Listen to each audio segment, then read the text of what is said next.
Hello everyone, and welcome back to another episode of Adoptions from the Heart TV. I'm your host, Amanda Aliberti.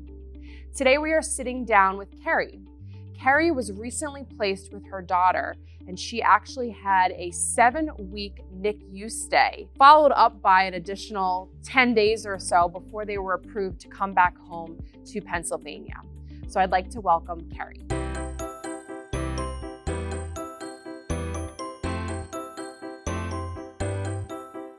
Thank you for having me. So 7 weeks, that's a long time. The longest 7 weeks of my life. Before you had gotten to that point, had you ever anticipated it taking quite that long? Were you ready for it? Talk to me about expectations versus reality. No, I don't think that there's really anything that can prepare you for this. Going through the whole adoption process, you have to take all your educational courses and you kind of know what to expect if you do have a child born with exposure. So you know that there is the potential possibility of being in the NICU. And you know that there is potential extended stay, but I don't know if there's anything quite that can prepare you for the expectations or the longevity or the possible stay that you're going to be experiencing there. I really didn't know what to expect until it happened on me, and I had an emergency placement, so I kind of got the call the next day. I was up in New York, and even in the hospital, they can't tell you the expected time. You're kind of just taking it day by day. We always say, even the doctors, the nursing staff can't tell you. It's the baby who will tell you how long the baby will stay in the hospital for. So you and your husband live in Pennsylvania. Correct. You were matched and placed for an emergency placement in New York, and you ended up staying in the NICU for 7 weeks. Yes. Talk to us about that 7-week time period, and what did that look like? Were you staying in the hospital? Did you have a hotel nearby? What type of support did you have? Sure. So we got the call. The hospital was in the Bronx, New York. Okay. We drove up there, not knowing what to expect as far as the city goes. I mean, I've been to New York, but not just for a weekend vacation, nothing staying up there. My husband and I are not city drivers whatsoever, so that was a rude awakening. Absolutely. So, when she had a discharge date, we got there on a Wednesday. The original discharge anticipated date was Monday, but that was before we moved from the nursery to the NICU. Okay. So we had booked a hotel for a couple of days. I told the hotel, I was I have no idea when I'm going to be leaving. I kind of gave them a brief explanation of our situation so that they would kind of understand and hopefully be willing to work with us if we needed to extend our stay there. We got a hotel a block away from the hospital because we certainly weren't going to be driving back and forth. So we wanted to be able to walk or just take public transportation. Some hospitals offer courtesy rooms for adoptive parents, but this particular hospital did not. A couple days in, she started experiencing some complications. They said that this is definitely going to be an extended stay. We were there for about a week, and we decided that certainly could not afford to be able to stay there for weeks and weeks on end without having an anticipated date. So we did make the difficult decision to go home. The hospital staff were this could take up to a few months, and there was no way that we wanted to blow all of our savings just to stay in a hotel room for a couple of weeks in New York. It's very expensive. So we did make the difficult decision to go home, and we would just call in. I was probably calling in 3 or 4 times a day, I'm checking on her, how is she doing? And they would FaceTime me, and then we would go up on the weekends to see her. After about 3 weeks, I couldn't do it anymore. I couldn't stay away. And they would constantly tell me, she's a lot better when you're here. She does a lot better when you're present. So I contacted the Ronald McDonald House up in Manhattan. Yeah. And they said that I definitely qualify. So I just had to contact the hospital social worker, and they were able to make the referral for me and to get me in. So I was able to stay at the Ronald McDonald House, which was amazing because they paid for absolutely everything for me. They paid for my transportation back and forth to the hospital at the drop of a hat. So I would just send a text and I'd have a ride there for me within 5 minutes. Wow. They paid for all my food. They would leave gifts at my door. It was amazing. It was so helpful. I couldn't have asked for a better accommodations than that. Yeah. So then I spent the remainder It was about 3 weeks from then. At the Ronald McDonald. At the Ronald McDonald House, yep, commuting back and forth. That's wonderful. Yeah. I mean, you really navigated a lot of different things, and it sounds like you were super flexible and patient with that, because I know that can be challenging. Like, you were there, you were ready to take baby home, or at least out of the hospital. Plans changed. You guys ended up staying for some time. Then you made the really difficult decision to go back home, which sometimes that has to happen, right? Just for logistical purposes. And then you were able to connect and find the Ronald McDonald House, which I will say our agency has had wonderful dealings with. If you're ever interested in learning more about their programs, you should connect with the hospital social worker where the child is born, and they can usually refer you out to some local services such as Ronald McDonald. So I'm glad that you had that. During that time, and obviously everything happening very fast, right? Like very quickly, yes. And you're kind of displaced from your home. Like, what helped you get through that emotionally? Whether it was family, friends, the agency, your social worker, like what helped you get through that time of, is there light at the end of this tunnel? Yeah, so it was a lot of people. Certainly my social worker, Stephanie, absolutely. I would be texting her and calling her every day, and she was amazing. Oh, good. Social worker, Rebecca. Yep. The very few dealings I had with her, she was certainly helpful as well, and the hospital social worker. So all of those were amazing resources for me on the non-medical aspect of things.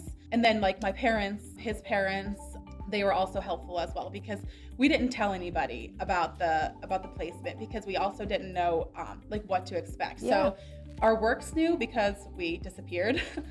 Our parents knew because they were our support system, and they needed to know. Anyways, they helped us with our dog and things like that in our house. But other than that, we didn't tell anybody else because we just didn't want the overwhelming like questions and, you know, texts and stuff asking us things when we didn't have the answers ourselves. Sure. But yes, like the support, all the hospital staff was amazing. They're so accommodating to adoptive parents. And it's funny because like my particular hospital really didn't have that many dealings with adoptions. Most of the children that they see either end up in foster care or back with the birth parents. So they were more than accommodating to us, and of course had lots of questions about the adoption process and things like that. So we felt like we had a lot of support, like whether it was from the family that we did have that knew about it or social workers and hospital staff. Yeah.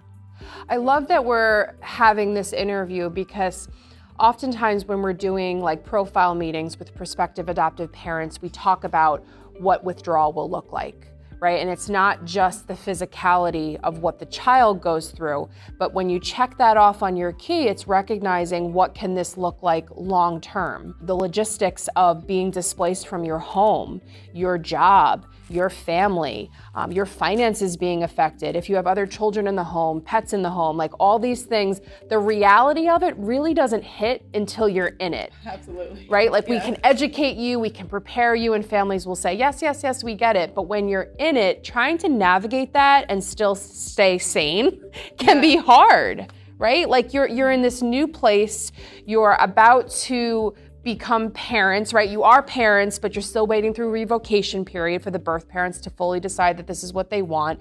There's a lot involved with that, and you want to make sure you have that support to remind you, like, what is the goal in all of this, right? Like, what's going to happen at the end? So it sounds like for you had that. Yes, definitely. That's good.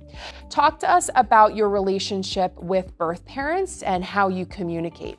Sure. So, birth mother, I have the main communication with. She has a difficult situation where we cannot do standard letters and pictures via mail. She has chose it's an app called 23 Snaps, and essentially it's almost like it's a social media type thing, similar to like Facebook, I guess.